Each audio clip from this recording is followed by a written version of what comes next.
دلی طور پر بہت افسوس ہوتا ہے جب ہم میں سے کچھ لوگ ایک فراڈسٹر، منی لانڈرا،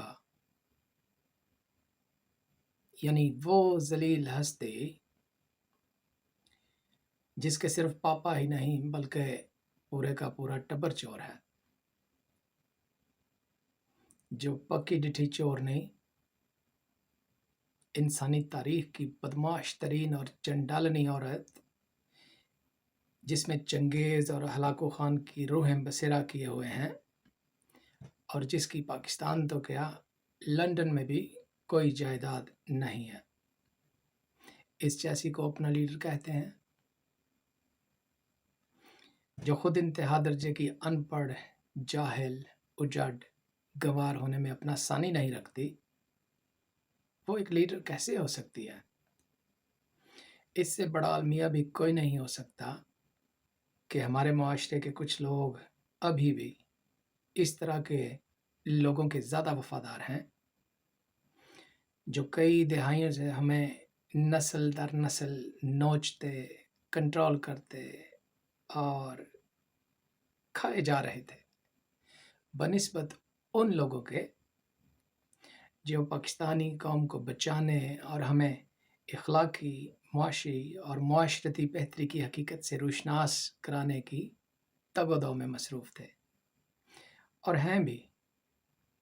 ہر پل، ہر بات اور ہر بیانیے پر گرگٹ کی طرح رنگ بدلنے والی کی بات پر کیسے اعتبار کیا جا سکتا ہے؟ یہ اتنی جھوٹی ہے کہ جھوٹ بول بول کے ہمیشہ فیک نیوز کا سہارا لیتے ہوئے سارے معاشرے کو یہ رغمال بنایا ہوا تھا اس نے، چاندی کی چمک پر فدا ہونے والے صحافیوں کو خرید کر منفی پروپیگنڈا کرتی رہی ہے، اور ابھی بھی کر رہی ہے، تاکہ غریب، ان پڑھ، دماغ کے حولے اور پسماندہ طبقے کے لوگوں کی سوچ پر حاوی ہو سکے اور پھر انہیں اپنے منفی عزائم کے لیے استعمال کر سکے۔ غریب عوام سے بھتے کی صورت میں لیے گئے ٹیکسز پر خود عیاشی کرو اور اپنے حواریوں کو بھی موج مستی کراؤ،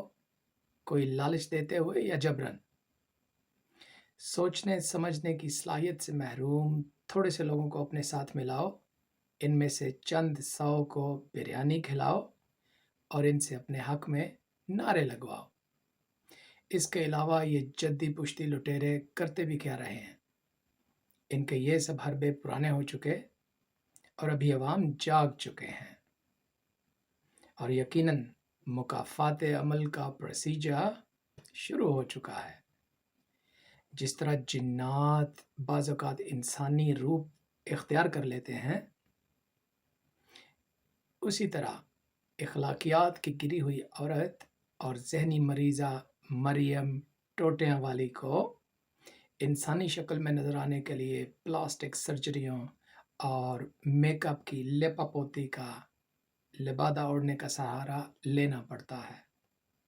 لیکن حقیقت میں یہ آدم خور چڑیلوں کی دنیا میں منعقد ہونے والے مقابلہ بدصورتی میں پہلے نمبر پر آنے والی بوڑھی ترین اور پھنڈر ہو چکی ہوئی جننی ہے۔